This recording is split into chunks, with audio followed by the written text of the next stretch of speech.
Hello प्यारे बच्चों, कैसे हैं आप लोग। आशा करती हूँ आप सभी स्वस्थ होंगे और अपने अपने लक्ष्य की प्राप्ति हेतु अपनी परीक्षा के संबंधी हर विषय को पढ़ रहे होंगे। तो जैसे कि आप सभी की वार्षिक परीक्षा चल रही हैं, तो इसी के क्रम में यहाँ पर हम हिंदी के सैम्पल पेपर सॉल्व कर रहे हैं। इससे पहले पार्ट 1 आ चुका है, आज हम पार्ट 2 करेंगे। और आप सभी बच्चों से मेरी रिक्वेस्ट है कि जो ग्रामर का पोर्शन है, क्योंकि आपको सैम्पल पेपर के थ्रू ये तो पता चल चुका है कि कितने मार्क्स का कौन सा हिस्सा है, ठीक है, किसमें कैसे करना है। मैंने आपको पहले वीडियो में बताया है कि कहाँ पर 2 नंबर के क्वेश्चंस में कितना लिखना है, या अनसीन पैसेज के कौन से मार्क्स में, जो अब मैंने आपको ग और घ और अंगों वाले क्वेश्चन बोले थे, इनको कैसे लिखना है। तो आप लोग जो ग्रामर के क्वेश्चन हैं तो 20 के हैं करने आपको, उसमें 16 होते हैं, ठीक है। लेकिन आप 20 अभी आप करके मुझे ज़रूर अपने मार्क्स बताएं कि आपके ग्रामर में 20 में से कितने मार्क्स आए, ठीक है। क्योंकि यहीं पर ऐसा पोर्शन होता है जो कुछ भी आ सकता है और जहाँ से मार्क्स कट भी सकते हैं आपके, ठीक है। तो ये आपका अनसीन पैसेज आएगा 14 मार्क्स का आपका गद्य और पद्य दोनों आएंगे। और इसमें आपको पहले ही बता चुकी हूँ कि 3-3 MCQ आएंगे और 2-2 क्वेश्चन 2-2 नंबर के आएंगे। जैसे देखिए यहाँ पे लिखा है कि पानी के संरक्षण द्वारा किस समस्या का समाधान किया जा सकता है। तो इसमें आपको कम से कम 4 लाइनों में लिखना है, ये मैं आपको पहले ही बता चुकी हूँ। डायरेक्ट आते हैं हम ग्रामर के पोर्शन में, ठीक है। क्योंकि अनसीन पैसेज तो अनसीन है, वहाँ पर कौन सा आएगा कुछ पता नहीं। लेकिन आपका थिंकिंग स्किल और आपका जो हिंदी का शब्दकोश है बहुत अच्छा होना चाहिए, तभी आप इनको अच्छे से सॉल्व कर सकते हैं। इसके लिए क्या है कि आप अधिक से अधिक शुद्ध हिंदी के शब्दों का प्रयोग करो, उनका अर्थ समझो और जितने से ज़्यादा हो सके रीडिंग करो। अब लेकिन अभी तो परीक्षा का समय है, इस समय आप ज़्यादा डीप नहीं जा सकते हैं। अभी आप सिर्फ जो आपने पढ़ा है उसको आप पॉलिश कर सकते हैं, ठीक है। तो ग्रामर के क्वेश्चन में आते हैं। इसमें 20 प्रश्न दिए हैं लघुतरात्मक, ठीक है। अब आपके MCQ नहीं है, लघुतरात्मक, अति लघुतरात्मक ये प्रश्न है। 20 प्रश्न दिए हैं जिसमें से आपको 16 करने हैं, लेकिन अभी आप 20 के 20 करेंगे और मुझे ज़रूर बताएंगे कि आपके कितने मार्क्स आए। देखिए पहला प्रश्न है, संहार शब्द में से उपसर्ग और मूल शब्द अलग कीजिए। तो जितना आप ये प्रश्न सुनते हैं वैसे ही आपको वीडियो पॉज करना है और अपने आंसर खुद लगाने हैं, तभी आपके लिए ये वीडियो हेल्पफुल होगी, ठीक है। संहार शब्द में उपसर्ग और मूल शब्द क्या है, अलग अलग करना है। तो इसका उत्तर क्या होगा, देखो संहार, इसमें कौन सा उपसर्ग है, सम उपसर्ग है और हार मूल शब्द है, ठीक है। सम उपसर्ग है, उपसर्ग उपसर्ग करके लिखेंगे और हार क्या है, मूल शब्द। कोई भी इसको प्लस करके मेंशन ना करे, ठीक है। आप इसको प्लस करके मेंशन मत करना, लिखना उपसर्ग है इसमें, इस प्रकार से उपसर्ग लिखोगे, डैश सम है या सम के बाद उपसर्ग लिखो, इस प्रकार से लिखना। और हार क्या है, मूल शब्द है, ठीक है। इस प्रकार से आप इसको लिखोगे तो ये है इसका आंसर।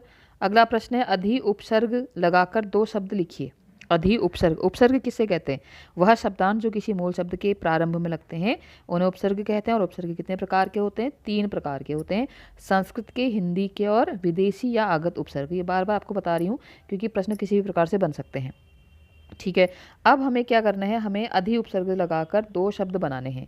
अधि उपसर्ग लगा के 2 शब्द बनाने हैं, बनाइए। अधिकार, क्या बना पहला, अधिकार। दूसरा है अधिनायक, ठीक है। आपको खुद से बनाने हैं, कोई भी अन्य शब्द भी हो सकते हैं, लेकिन ध्यान रखेंगे कि उसमें मूल शब्द होना चाहिए। ऐसी भी कुछ ना कुछ भी ना, अधिकृत भी हो सकता है, ठीक है, वो भी उसमें अधि उपसर्ग है। बढ़ते हैं अगले प्रश्न की तरफ। अगला प्रश्न है, भगोड़ा शब्द में से मूल शब्द और प्रत्यय अलग कीजिए। अब प्रत्यय क्या होते हैं, प्रत्यय वह शब्दांश होते हैं जो किसी मूल शब्द के अंत में लगते हैं, उन्हें हम प्रत्यय कहते हैं। प्रत्यय 2 प्रकार के होते हैं, कृत प्रत्यय और तद्धित प्रत्यय, ठीक है, लिखना आना चाहिए। तद्धित प्रत्यय, कृत प्रत्यय और तद्धित प्रत्यय, ठीक है। अब आते हैं प्रश्न में। तो प्रश्न है, भगोड़ा शब्द से मूल शब्द और प्रत्यय अलग करना है। तो भगोड़ा का जो मूल शब्द है वो होता है भाग, क्या होता है, भाग, ये है मूल शब्द, ठीक है। इसको आप लिखेंगे, ये है मूल शब्द। और प्रत्यय है इसमें औड़ा। देखिए आप कहेंगे औड़ा का क्या अर्थ है, कि औड़ा का तो कोई अर्थ है ही नहीं, क्योंकि प्रत्यय क्या होते हैं, इनका स्वतंत्र रूप से कोई अर्थ नहीं होता है, लेकिन ये जब किसी में लग जाते तो उसका अर्थ हो जाता है ना। भाग मतलब भागना होता है, लेकिन इसमें भगौड़ा अगर हमने किसी को कह दिया तो उसका मतलब क्या है, जो भाग रहा है, किसी न किसी परिस्थिति से भाग रहा है। तो भाग इसमें मूल शब्द है और औड़ा इसका प्रत्यय, इस बात का ध्यान रखेंगे, ठीक है। इस प्रकार से आपको उनको अलग अलग करना है। अगला प्रश्न है, ऊ प्रत्यय लगाकर 2 शब्द बनाइए। अभी हमने बात की कि ऊ क्या, प्रत्यय क्या है, जो किसी मूल शब्द के अंत में लगता है। तो ऊ प्रत्यय से बने शब्द क्या होंगे, देखो झाड़, झाड़ में अगर हम क्या करें, ऊ लगाएं तो क्या बनेगा, झाड़ू, ठीक है। क्या लिखेंगे, झाड़ू, ठीक है। अगला है चाल, चाल मूल शब्द है, इसमें ऊ प्रत्यय लगाया तो क्या बना, चालू, ठीक है। कहाँ पे लिखूं, इधर लिख लेती हूँ, चालू। तो आप समझ गए होंगे, ठीक है। तो ऊ प्रत्यय से दो शब्द हमको क्या बनाने हैं, हमने बना दिए। एक बनाया हमने झाड़ू और एक बनाया हमने चालू। इसमें झाड़ मूल शब्द था, इसमें चाल मूल शब्द था, ठीक है। अगला प्रश्न है, निराहारी शब्द में प्रयुक्त उपसर्ग और प्रत्यय दोनों अलग लिखने, यानी कि उपसर्ग भी अलग करना है और प्रत्यय भी अलग करना है। एक इसमें मूल शब्द होगा, ठीक है। तो आप पहले लिखेंगे उपसर्ग। प्रश्न लिखने का तरीका सीखिए। उपसर्ग, निराहारी शब्द में उपसर्ग क्या है, निर, निर उपसर्ग है। उसके बाद लिखोगे मूल शब्द, मूल शब्द लिखेंगे। मूल शब्द इसमें क्या है, आहार, आहार मूल शब्द है। अब क्या बचा, प्रत्यय। अब लिखोगे प्रत्यय और प्रत्यय के आगे डैश करके लिखोगे ई। तो क्या बना, निर, निर आहार ई, क्या बन गया, निराहारी। तो ये हो गया हमारे इस प्रश्न का उत्तर, ठीक है। बढ़ते हैं अगले प्रश्न की तरफ, जो है समास से संबंधित। समास का अर्थ क्या होता है, समास का अर्थ होता है संक्षिप्त। क्या होता है, संक्षिप्त। लिखना भी आना चाहिए, बार बार कह रही हूँ, क्योंकि ये जो ग्रामर के आपके क्वेश्चन हैं ये लघुत्तरात्मक या अति लघुत्तरात्मक हैं। तो मात्राओं की त्रुटि अगर होगी तो आपके अंक कटेंगे, और यही सेम पैटर्न क्लास 10th में भी है। इसलिए मेरा उद्देश्य है कि आप 9th में ही कम से कम पेपर के पैटर्न को समझें कि किस प्रकार हमको आंसर करना है। देखिए नॉलेज क्या है, आज कम है कल ज़्यादा हो सकती है, लेकिन जो प्रेजेंटेशन है वो आपकी अभी से अच्छी होनी चाहिए, तब जाके आपको मार्क्स, अच्छे मार्क्स मिलेंगे। पास होना बहुत आम बात है, लेकिन अच्छे मार्क्स से पास होना वो बहुत इंपॉर्टेंट है, ठीक है। तो समास से रिलेटेड प्रश्न है। समास का अर्थ हमने कहा संक्षिप्त, और समास के कितने भेद होते हैं, 6 भेद होते हैं। ये हर वीडियो में मैं बात कर चुकी हूँ। तो पहला प्रश्न है, शरणागत समस्त पद का विग्रह करके समास का नाम लिखिए, ठीक है। तो शरणागत जो समस्त पद है, यानी कि सामासिक पद जो बना, इसका विग्रह करना है और समास का नाम बताना है। तो शरणागत का समास विग्रह क्या होगा, शरण को आगत, शरण को आगत। देखो समास की पहचान यह है बच्चों कि अगर आपको विग्रह करना आता है तो आपको समास का नाम अपने आप आ जाएगा। तो शरण को आगत, तो इसमें देखो कारक चिन्ह का प्रयोग है और तत्पुरुष समास है। अगर हम और डिटेल में करें तो क्या होगा, कर्म तत्पुरुष समास है। तो आप इसको क्या लिखेंगे, ये क्या है, तत्पुरुष समास है, और विग्रह क्या हो गया, शरण को आगत, ठीक है। बढ़ते हैं अगले प्रश्न की तरफ। अगला प्रश्न है, चौराहा समस्त पद में कौन सा समास है। देखो चौराहा, हमने बात की थी कि द्विगु समास वह होता है जिसमें प्रथम पद क्या होता है, संख्या होता है। तो इसमें देखो चौ माने 4, द्विगु समास है। द्विगु समास आपको द्विगु लिखना भी आना चाहिए। इसका विग्रह क्या होगा, चार राहों का समाहार, चार राहों का समाहार, ठीक है। अब अगले प्रश्न में जाते हैं। अगला प्रश्न है, पीताम्बर शब्द समस्त पद का विग्रह करके समास का नाम लिखिए। पीताम्बर का हमको विग्रह भी करना और समास का नाम बताना है। तो पीताम्बर का विग्रह क्या होगा, पीला वस्त्र है जिसका अर्थात कृष्ण, ठीक है। इसका विग्रह क्या होगा, पीला वस्त्र, वस्त्र लिखना आना चाहिए। देखो वस्त्र है जिसका, फिर आप लिखोगे अर्थात। देखिए अर्थात कैसे लिखते हैं ये भी देख लीजिए, अर्थात कृष्ण। अब जहाँ पर हमने बात की है कि जहाँ पर अर्थात आता है, जहाँ पर अर्थात आता है वो कौन सा समास होता है, यानी कि यहाँ पर क्या हो रहा है कि दोनों पद मिलकर एक विशेष यानी कि तीसरे अर्थ का बोध करा रहे हैं। इसलिए यहाँ पर कौन सा समास होगा, यहाँ पर है बहुब्रीहि समास, बहुब्रीहि समास लिखना भी आना चाहिए, ठीक है। ध्यान देंगे आप लोग। तो पीताम्बर का समस्त विग्रह क्या था, समास विग्रह क्या था, पीला वस्त्र है जिसका अर्थात कृष्ण, और इसका समास क्या है, बहुब्रीहि समास, ठीक है। अगला प्रश्न है, आजकल समस्त पद में कौन सा समास है। आजकल, अगर आजकल का हम विग्रह करें, कहें आजकल महंगाई बढ़ गई है, यानी कि आज और कल, इसका विग्रह क्या होगा, आज और कल। इसको हम विग्रह करेंगे, ऐसे लिखेंगे, आज ये योजक चिन्ह है, कल, ठीक है, ये इसका विग्रह है, आज कल। और इसको हम अगर और वैसे लिखें तो क्या होगा, आज और कल, आज और कल। तो आज और कल और आएगा, ठीक है। विग्रह में क्या आएगा, और आएगा, क्योंकि मिलके तो क्या बना, आजकल बना, लेकिन विग्रह करके क्या बनेगा, आज और कल। और जब और आता है किसके स्थान पर, इसके स्थान पर, या दोनों, इसमें दोनों पद प्रधान होते हैं, इस बात का ध्यान रखेंगे। द्वंद्व समास एक ऐसा समास है जिसमें दोनों पद प्रधान होते हैं, ठीक है, आज और कल। तो समास कैसे लिखेंगे, द्वंद्व, द्वंद्व लिखना भी आना चाहिए, द्वंद्व समास।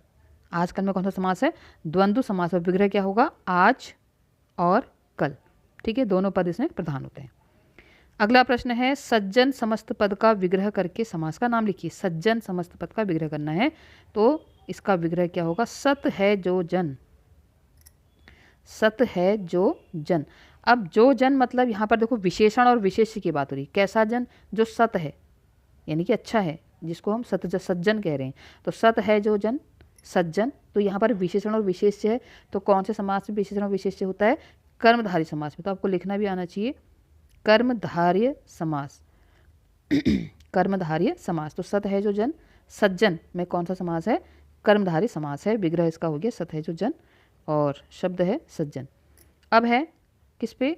वाक्य भेद पर आधारित। वाक्य किसे कहते हैं? वाक्य शब्दों के सार्थक शब्दों के क्रमबद्ध समूह को जो अपना एक पूर्ण अर्थ प्रकट करता हो, इसको हम वाक्य कहते हैं। वाक्य के कितने अंग हैं? वाक्य के 2 अंग हैं, उद्देश्य और विधेय।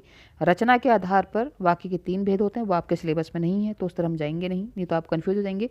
आपके सिलेबस में अर्थ के आधार पर वाक्य भेद, इसमें 8 भेद होते हैं। कितने भेद होते हैं? 8 भेद होते हैं। ठीक है, अब हमारा पहला प्रश्न है, किसी ने उसे राह दिखाई थी, इस वाक्य को निषेधवाचक में बदलिए। निषेधवाचक मतलब नेगेटिव। किसी ने उसे राह नहीं दिखाई थी, बस आपको क्या लगाना है? नहीं दिखाई थी। और अभी किस में है? अभी विधानवाचक में है। ठीक है, अगला प्रश्न है, पूस की रात में नील गाय हल्कू का खेत चर गई, इसको प्रश्नवाचक बनाना है। तो ये अभी विधानवाचक है, प्रश्नवाचक बनाना है। क्या? बस क्या लग जाएगा? क्या? पूस की रात में नील गाय हल्कू का खेत चर गई, बस हो गया। अगला है, वाह कितना आकर्षक पर्वतीय स्थल है। प्रस्तुत वाक्य का अर्थ वाह लगाया ना, तो जिसमें हमने कहा था ये विस्मयादिबोधक उद्गारवाचक वाक्य भी मैंने आपसे बोला था। तो ये कौन सा वाक्य है? विस्मयादिबोधक या विस्मयवाचक। तो लिखना भी आना चाहिए विस्मयवाचक, ये इसका आंसर है। अगला प्रश्न है, पुस्तकें अलमारी में रखी हैं, इस वाक्य को आज्ञावाचक वाक्य में बदलो। ये विधानवाचक में फॉर्म में है, अभी इसको आज्ञावाचक में बदलना है। तो क्या होगा? पुस्तकें अलमारी में रख दो, या देखो पुस्तकें अलमारी में रखी हैं। दोनों तरीके से बन सकता है। पुस्तकें अलमारी में रख दो या देखो पुस्तकें अलमारी में रखी हैं। क्योंकि देखो कहने में भी क्या हो रहा है? हम किसी को ऑर्डर तो कर रहे हैं कि यहाँ देखो, देखो पुस्तकें अलमारी में रखी हैं, या पुस्तकें अलमारी में रख दो। ठीक है, दोनों क्या है? आज्ञावाचक है। अगला है, संभवतः अंश पढ़ रहा होगा। संभवतः, शायद, ये किस में आते हैं? ये संदेहवाचक में आते हैं। तो ये कौन सा वाक्य है? संदेहवाचक वाक्य है। ठीक है, अब आते हैं हम अलंकार में। आप लोग मुझे बताएंगे कि आपके 20 में से कितने मार्क्स आए। ठीक है, तभी ये वीडियो हेल्पफुल होगी आप लोगों के लिए। पेड़ झुक, आप देखो हमको अलंकार के आधार पर इन 5 प्रश्नों के उत्तर देने हैं। तो अलंकार किसे कहते हैं? अलंकार का अर्थ क्या होता है? आभूषण, अर्थात गहना। वह शब्द जो काव्य में शोभा, काव्य की शोभा बढ़ाते हैं, काव्य में चमत्कार उत्पन्न करते हैं, उन्हें अलंकार कहते हैं। ठीक है, काव्य में, काव्य जरूर लगाएंगे आप। तो पहला प्रश्न है, पेड़ झुक झांकने लगे गर्दन उचकाए, इसमें कौन सा अलंकार है? पेड़ झुक झांकने लगे गर्दन उचकाए। अब इसको ध्यान से देखो तो इसमें झुक झांकने लगे, झ झ कौन सा है? कौन सा अलंकार है इसमें? देखो वर्ण की आवृत्ति हो रही है ना, तो वर्ण की आवृत्ति जब होती है, किसकी आवृत्ति? वर्ण की आवृत्ति जब होती है, वहां पर अनुप्रास अलंकार होता है। और जहां पर शब्द की आवृत्ति होती है वहां पर यमक अलंकार होता है। अगर आपका अर्थालंकार सिलेबस में होता बच्चों, तो ये मानवीकरण अलंकार होता, लेकिन आपके सिलेबस में शब्दालंकार है, तो शब्दालंकार की दृष्टि से ये कौन सा अलंकार है? ये अनुप्रास अलंकार है। आपको अनुप्रास लिखना भी आना चाहिए। ठीक है, कौन सा अलंकार? अनुप्रास। अनुप्रास अलंकार किसे कहते हैं? जिस काव्य में शोभा बढ़ाने के लिए वर्ण की आवृत्ति हो रही है, वर्ण की आवृत्ति से किसी काव्य में चमत्कार उत्पन्न हो रहा हो, उसे अनुप्रास अलंकार कहते हैं। ठीक है, अगला प्रश्न है, जगती जगती की मुख प्यास प्यास, जगती जगती की मुख प्यास प्यास। अब देखिए यहाँ पर क्या हो रहा है? जगती शब्द का 2 बार प्रयोग हुआ है और जगती का 2 अर्थ है यहाँ पर। जगती जगती, एक जगती का अर्थ है, एक जगती जो पहली जगती है, इसका अर्थ है जागना, है ना, जैसे आप सुबह उठ के जागते हो, तो एक जगती का अर्थ है जागना, और दूसरी जगती का अर्थ है जगत। जगत बोले तो संसार, संसार। ठीक है, तो जागना, संसार की, मुख प्यास प्यास। तो यहाँ पर कौन सा अलंकार? देखो जगती के ही 2 अर्थ हैं। हर देखो जगती यहाँ भी आ रहा है, यहाँ भी आ रहा है, लेकिन दोनों का अर्थ अलग अलग है। तो शब्द की आवृत्ति, अभी हमने ऊपर बात की वर्ण की आवृत्ति, जहाँ पर शब्द की आवृत्ति होगी और अर्थ अलग अलग होगा, तो कौन सा अलंकार होगा? यमक अलंकार होगा। तो इस पंक्ति में कौन सा अलंकार है? यमक अलंकार है। आप लोग वीडियो को पॉज करके पहले आंसर खुद से लिखें, उसके बाद आंसर देखें कि आपके सही है या नहीं है। अगला है, काली घटा का घमंड घटा। ये तो रिपीटेड कई बार आ चुका है। तो काली घटा का घमंड घटा, घटा माने बादल और घटा माने कम करना।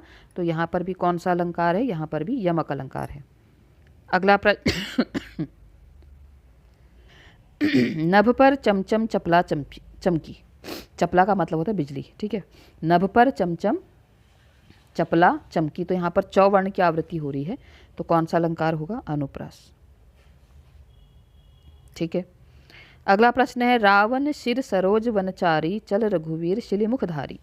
इसमें जो शिलीमुख है ना, शिलीमुख, इसके अर्थ हैं। अब शिलीमुख है, एक शब्द है, लेकिन इसमें दो अर्थ हैं।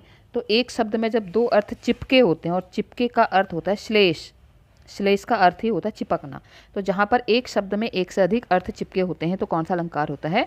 श्लेष अलंकार होता है। तो रावण शिर सरोज वनचारी चल रघुवीर शिलीमुख धारी। शिलीमुख मतलब एक का मतलब है बाण और एक का मतलब है भ्रमर, यानी कि भौरा, ठीक है। तो ये हो गए आपके अलंकार। तो इसमें कौन सा अलंकार था? श्लेष अलंकार था। अब है हमारा पठित गद्यांश। ये बहुत इंपॉर्टेंट क्वेश्चन होते हैं बच्चों, क्योंकि ये आपको आते हुए भी यहाँ पर आप कोई त्रुटि ना करें। तो प्रश्न पहले पूरा पैराग्राफ पढ़ लें। वैसे आपने पूरे एनसीईआरटी से चैप्टर पढ़े हैं, तो आपको इसमें इसको पैराग्राफ को उतना डीपली अभी पढ़ने की आवश्यकता नहीं, एग्जाम में जरूर पढ़ें। तो हम सीधे प्रश्न में आते हैं। पहला प्रश्न है गद्यांश में आए सैलानियों शब्द का क्या अर्थ है? ये कुछ इस चैप्टर से लिया गया, ये सांवले सपनों की याद चैप्टर से लिया गया है। हिदायत देने वाला, इच्छानुसार घूमने वाला, यात्राओं की थकान, वाटिका में घूमने वाला, ठीक है। तो सैलानी क्या होता है? सैलानी मतलब होता है जो एक तरह से पर्यटक होते हैं। वो हिदायत नहीं देते हैं, वो इच्छा अनुसार घूमने वाले होते हैं ना, कि जहाँ उनको अच्छा लगता है वहाँ घूमने जाते हैं। तो उसका आंसर क्या होगा? इच्छा अनुसार घूमने वाला। अगला है सालिम अली की मौत का क्या कारण था? ये तो सबको पता है, बुखार, मलेरिया, कैंसर जैसी जानलेवा बीमारी या ये सभी। तो उसका आंसर क्या है? उनको कैंसर जैसी बीमारी थी। लेखक कहता है ना कि इतने अच्छे इंसान की मौत जो हुई किससे हुई? वो कैंसर जैसी जानलेवा बीमारी से हुई। अगला प्रश्न है सालिम अली जीवन भर किस बात के लिए समर्पित रहे? उपयुक्त विकल्प का चयन करना है। इसमें आप थोड़ा सा वेट करेंगे और सोचेंगे। पहला है सफलता प्राप्त करने के लिए, दूसरा है सैलानी बनने के लिए, तीसरा है पक्षियों की तलाश और उनकी सुरक्षा के लिए, चौथा है लंबी यात्राओं में जाने के लिए। तो आप ध्यान देंगे, वो सफलता प्राप्त ऐसा कुछ नहीं था, वो कोई एम या लक्ष्य ऐसा नहीं था, ना वो सैलानी बनना चाहते थे, ना वो लंबी यात्राओं पे जाना चाहते थे। वो सिर्फ उनका एक ही उद्देश्य था, पक्षियों की तलाश और उनकी सुरक्षा के लिए। तो कौन सा है? केवल 3 सही, ठीक है। आगे बढ़ते हैं। इसको आप पॉज करके खुद से आंसर लगाएं, उसके बाद मेरे आंसर सुने। वाटिका का माली जब सैलानियों को हिदायत देता है तो ऐसा प्रतीत होता है जैसे कुछ ही पलों में सैलानी आ जाएंगे, कुछ ही पलों में कृष्ण आ जाएंगे, कुछ ही पलों में वाटिका खाली हो जाएगी, कुछ ही पलों में सूरज डूब जाएगा। तो ये वो वाली बात है कि यमुना नदी का काला पानी, वहाँ पर हम कृष्ण की बांसुरी की बात करते हैं ना, तो ऐसा लगता है कि कुछ ही पलों में कौन आएंगे? श्री कृष्ण आ जाएंगे। तो यही इसका आंसर है। अगला है कथन और कारण। कथन और कारण दोनों में आप ध्यान देंगे। सालिम अली कमजोर काया वाले व्यक्ति थे, हाँ थे। उम्र की क्षति तक पहुंचने में थोड़े ही दिन तो बचे थे। तो बिल्कुल सही बात है, कथन और कारण दोनों सही हैं। कमजोर काया वाले थे, कमजोर शरीर वाले थे, और उम्र की क्षति मतलब 100 वर्ष के होने ही वाले थे कि उनकी मृत्यु हो जाती है। अब आते हैं हम गद्य के क्वेश्चंस में। नए क्वेश्चन होंगे तो डिस्कस करेंगे, अगर पुराने क्वेश्चन हैं तो डिस्कस नहीं करेंगे। पहला प्रश्न है पाठ प्रेमचंद के फटे जूते में हरिशंकर प्रसाई ने प्रेमचंद का जो शब्दशेष हमारे सामने प्रस्तुत किया है उससे प्रेमचंद के व्यक्तित्व की कौन कौन सी विशेषताएं उभर के आती है? तो एनसीईआरटी का क्वेश्चन है, इसको आप अच्छे से कर लेंगे। अगला प्रश्न है दो बैलों की कथा पाठ के माध्यम से प्रेमचंद ने हीरा मोती की कथा किन किन नैतिक मूल्यों को उद्घाटित करता है? भाई ये तो नैतिक मूल्य वाला क्वेश्चन है, ये भी एनसीईआरटी का क्वेश्चन है, क्वेश्चन ईजी है इसमें। लहासा की और पाठ के आधार पर लेखक की प्रतीक्षा करते सुमति के व्यवहार का वर्णन अपने समय। हमने यहाँ पे कहा था ना कि मंगोल प्रजाति का था सुमति, तो कंडे फूंक रहा था और लाल हो रखा था गुस्से से, लेकिन उसका गुस्सा जैसी वो आया तो वैसी उसका गुस्सा शांत भी हो गया। क्योंकि यहाँ पर कौन सी बात हो रही है, कौन सा घटना है ये? जब लेखक रास्ता भटक जाता है। तो वही इसको यहाँ पर आपने अपने शब्दों में लिखना है और कम से कम 4 लाइनों में लिखना है, 3 पॉइंट्स कम से कम लिखने हैं। अगला प्रश्न है हम छद्म आधुनिकता के गिरोह में किस प्रकार आते जा रहे हैं? उपभोक्तावाद की संस्कृति पाठ के आधार पर लिखिए। पहले तो छद्म का मीनिंग समझिए। छद्म का मीनिंग क्या होता है बच्चों? ढोंग। हम दिखावे आधुनिकता के गिरोह में तो फंस रहे हैं कि हमको लगता है कि मॉडर्नाइजेशन में कम कपड़े पहनना या अंग्रेजी में कुछ ऐसे शब्दों का प्रयोग करना जो सुनने में गलत लगते हैं, आप समझ रहे हैं, या कुछ भी ऐसा हाई फाई लाइफ स्टाइल को जीना, या बड़े बड़े मॉल्स में जाके बेफालतू का खर्चा करना, ये आधुनिकता नहीं है। आधुनिकता तब होती जब हमारे विचारों में आधुनिकता आती, जब हम रूढ़िवादी सोच से ऊपर उठते, जब हम लड़का लड़की पे भेद नहीं करते, जब हम समाज में अमीरी गरीबी को नहीं देखते, जब हम समाज में सबको समझने का प्रयास करते, वो आधुनिकता होती। लेकिन हम तो छद्म आधुनिकता करें, आधुनिकता के ढोंग में घुस रहे हैं। तो उपभोक्तावादी संस्कृति पाठ के आधार पर उसको अच्छे से बताना है। आप इसको अपने शब्दों में लिखेंगे। मैंने आपको पहले ही कहा था कि आप क्वेश्चन कैसे आएंगे, वैल्यू बेस्ड क्वेश्चन आएंगे, कि हम सभी पश्चिमी देशों को अपने देश से अधिक आधुनिक और विकसित मानकर उनका अनुकरण कर रहे हैं तथा छद्म आधुनिकता की गिरफ्त में आते जा रहे हैं। हमें लगता है कि जो वेस्टर्न कल्चर बाहर विदेशों में है वो हम भी करें। तो ये क्या है, ये वेस्टर्न कल्चर को अपनाना ये हमारी आधुनिकता नहीं है, ये हम नकल कर रहे हैं। तो उपभोक्तावाद की संस्कृति के कारण हम आधुनिकता के झूठे प्रतिमान अपनाकर, झूठे प्रतिमान मीन्स होता है कि हम ये करेंगे तो हम अच्छे दिखेंगे, ये झूठे प्रतिमान है। तो इसको छद्म आधुनिकता के वश में हम चलते जा रहे हैं। अगला है, देखो काव्य से क्वेश्चन हैं और कैदी कोकिला वाला चैप्टर है, हाँ वही है। तो पहला प्रश्न है, देखिए आपको कविता याद होगी। इस काव्यांश में वक्ता और श्रोता कौन है? कवि और कोयल, कोयल और सैनिक, कवि और सिपाही, या कवि और कवियत्री? तो कवि और कवित्री तो है नहीं, तो उसका आंसर क्या है? कवि और कोयल। ठीक हो गया। अगला प्रश्न है, कवि क्या कहकर ब्रिटिश अकड़ का कुआं खाली करने में लगा है? संघर्ष की लड़ाई को, प्रकाश को, अंग्रेजों की अमानवीय यातनाओं को, अंधकार को? तो अंग्रेजों की जो अमानवीय यातनाएं थी, क्या यातनाएं थी बच्चों, याद होगा आपको, कि वो मरने भी नहीं देते हैं और जीने भी नहीं देते हैं और दिन भर उनसे काम करवाते हैं, अपशब्द बोलते हैं, चोर और डाकुओं के बीच में उनको रखते हैं।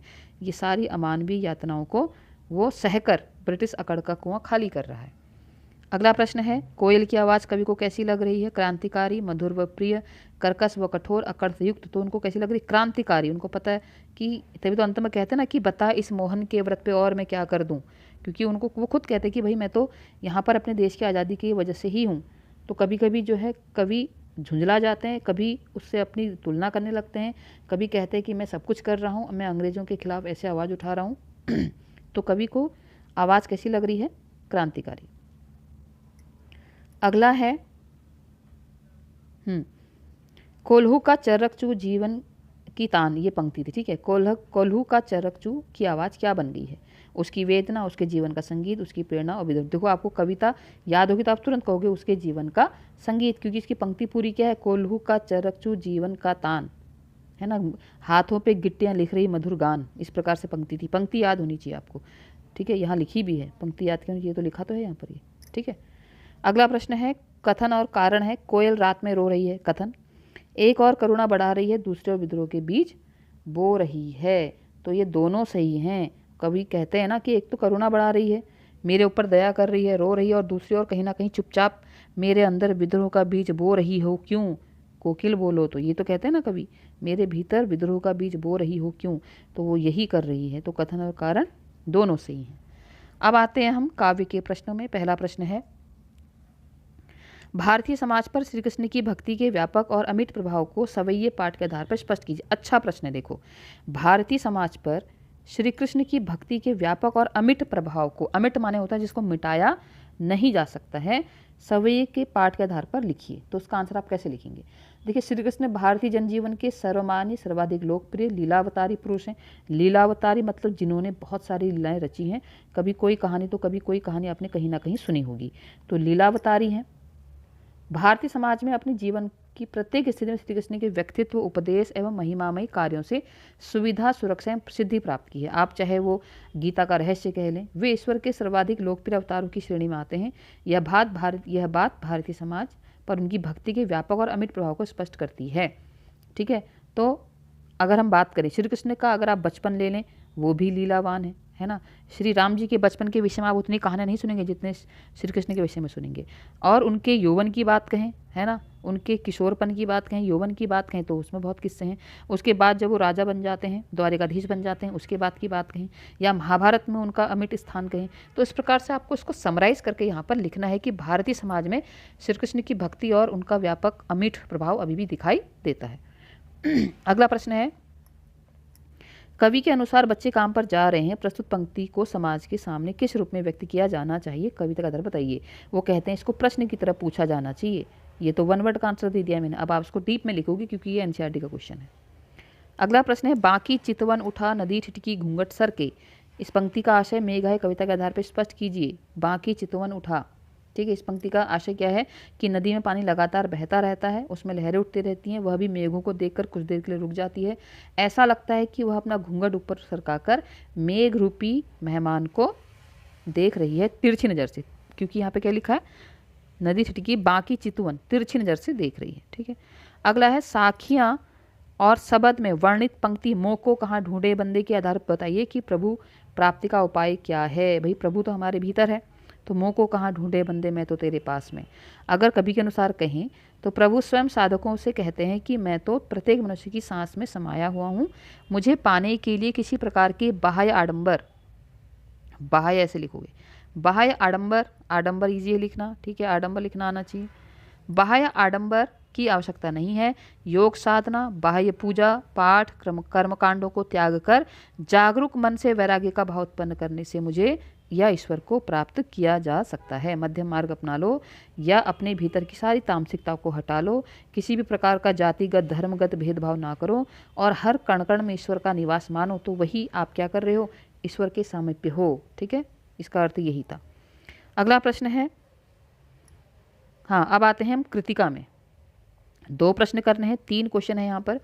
ठीक है, और आपको पता है, मैंने आपको पहले ही बताया कि कृतिका के प्रश्न जो है आप अच्छे से करेंगे, एक पेज में पूरा आना चाहिए, पहले रनिंग में, फिर पॉइंट्स में और फिर रनिंग में। रामस्वरूप और गोपाल प्रसाद बात बात पर एक हमारा जमाना था कहकर। ठीक है, ये तो आपका एनसीईआरटी का ही क्वेश्चन है, ये एनसीईआरटी का क्वेश्चन आ गया। संकट के समय मानवीय स्वभाव सहानुभूति चाहता है। इस कथन के आलोक में बाढ़ में उपजी परिस्थितियों को इस जल प्रलय पाठ के आधार पर चर्चा करें। देखो इस सेंटेंस को अगर आप समझ लोगे ना, तो आप समझ जाओगे कि संकट के समय मानवीय स्वभाव, देखो हर कोई क्या चाहता है कि कोई मुझे पूछे कि मैं दुख में हूँ, भले ही सामने वाला उसका दुख कम ना कर सके, लेकिन संकट के समय मानवीय स्वभाव क्या चाहता है, सहानुभूति चाहता है।